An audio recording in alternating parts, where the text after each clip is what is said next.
So first we're going to be discussing Leda and the Swan. Leda and the Swan is a Greek myth where Zeus disguises himself as a swan and sneaks up on Leda, who's the queen of Sparta at the time, and basically rapes her. And because of this, she births two immortal children, Castor and Pollux.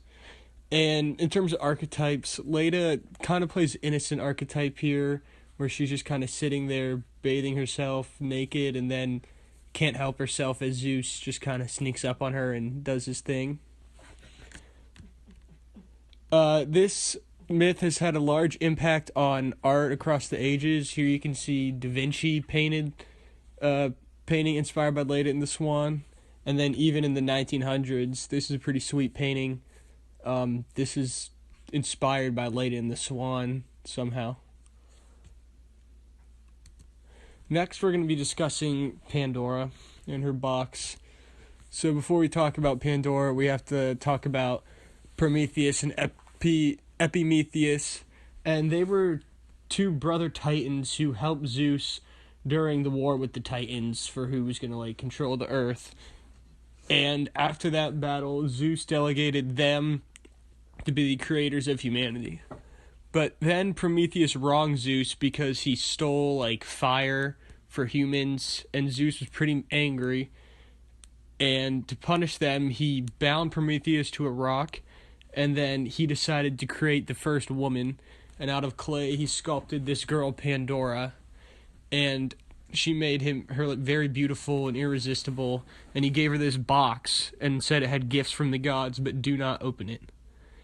And so she gives them to the earth, and she meets Epimetheus, and Epimetheus kind of falls in love because she's really beautiful, and Prometheus is like, oh, don't trust the gods, don't trust a gift from a god. And he's like, you can't trust Zeus. And then Epimetheus is like, whatever, I like this girl, and they get married. And then one day, Pandora, just curiosity kills the cat, opens up the box, and all the evils of the world are just released, like famine and illness and hardships. And she kind of panics and closes it, but then that last thing she shuts in is hope. So that kind of symbolizes how humanity's sole comfort in misfortune is hope. And Epimetheus kind of plays the fool archetype in some ways, just because he's not going around giggling, making jokes, being the humorous guy, but in the way that he can't resist his temptations makes him kind of fall into that archetype. Agamemnon, Orestes, and Electra. Agamemnon was the resident king of ancient Greece. He was married to Clytemnestra, and they had the children Orestes and Electra. When he returned from the Trojan War, he discovered his wife had found a lover, and the two conspired against him, murdering Agamemnon to usurp the throne. Upon discovering her father's death, Electra smuggled her brother Orestes to a foreign land to keep him safe from being killed by their mother, in hopes that one day he would avenge Agamemnon's death. One day, Orestes returns as a messenger to announce his own death. Unaware that the messenger is Orestes in disguise, Clytemnestra celebrates, as he can no longer steal her throne.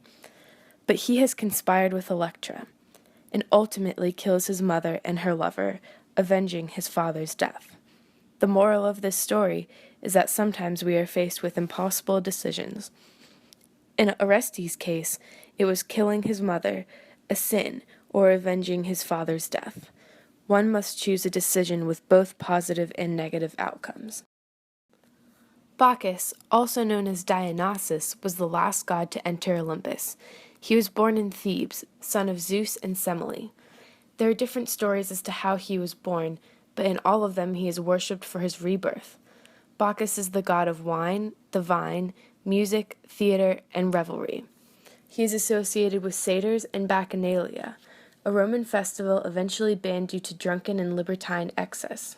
Something that is similarly decadent and unlimited is often described as Bacchanalian. Bacchus was also known as the liberator, freeing one from one's normal self by madness, ecstasy, or wine. His divine mission was to mingle the music of the Allos and to bring an end to care and worry. The myth begins with Dionysius, the god of wine, traveling to Mount Tmolus with a group of his followers. During this trip, one of his followers, a satyr named Silenus, gets drunk and as a result gets lost. Peasants find Silenus and take him to King Midas. Midas recognizes Silenus and honors him with a 10-day feast. When Midas returns Silenus to Dionysius, he rewards him by offering him a single wish of his choice. Midas wishes that everything he comes in contact with turns to gold. Initially, Midas likes his wish, but he panics when his food turns to gold. Soon, Midas cries out to Dionysius, begging him to take back his power. Dionysius hears him and tells him to bathe in the Bacchus river. Midas follows his instructions, and sure enough, the power of the gold touch flows out of him and into the water. Midas leaves the river uncursed and feels like a new man. The Trojan War myth begins when Trojan prince Paris kidnaps Helen, who is the wife of Menelaus, the king of Sparta. When Menelaus demanded her return, the Trojans refused. This led to Menelaus persuading his brother to lead an army to Troy. Warriors such as Achilles and Odysseus were part of this army. Achilles, who was a great warrior, killed many of Troy's main fighters. He even killed Hector, who was one of Troy's main warriors. However, later Achilles was shot in the heel and killed by Paris. This war was a total bloodbath. The Greeks wiped out all of Troy's allies but could not get past Troy's sturdy walls. This was true until Odysseus came up with his brilliant plan. He thought to build a wooden horse and put 30 of their people inside of it. They would leave the horse in front of Troy's doors and then act like they gave up by sailing away. When the Trojans bringing the horse in, the 30 men would open the city doors and the other Greek soldiers would come in and destroy the city. Odysseus also decided to leave a Greek soldier named Sinon with the horse to help deceive the Trojans by telling them that it was a gift. Odysseus' plan was very successful. However, the Trojans considered blowing the horse up, but Sinon said the horse was a gift to Athena, who was mad that Odysseus stole her statue in Troy. This is the story of the Trojan War.